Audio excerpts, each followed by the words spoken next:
Ces jeunes réunis au sein de la communauté Saint-Egidio sillonnent depuis des jours les quartiers de la ville de Goma pour collecter des fonds, des habits et même de la nourriture pour aller partager avec les déplacés présents dans différents camps autour de Goma à Noël.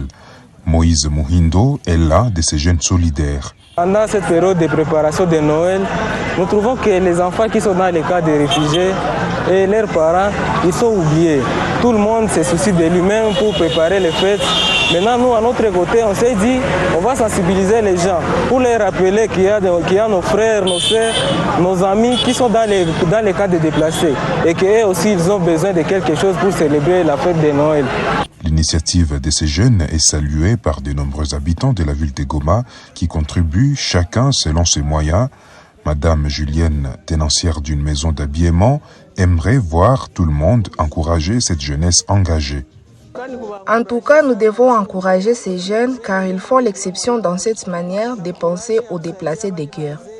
Ce n'est pas tout le monde qui peut faire ça. C'est pourquoi j'aimerais voir tout le monde les encourager. Dans des camps de déplacés pendant ces temps, des milliers d'enfants sont plongés dans le désespoir.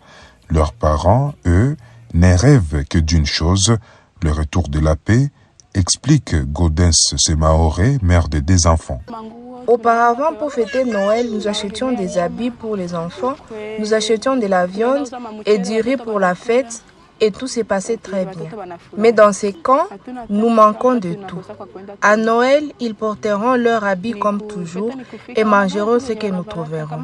Notre seul souhait, c'est de rentrer chez nous dans nos villages, car la famine risque de nous tuer dans ces camps de Don Bosco.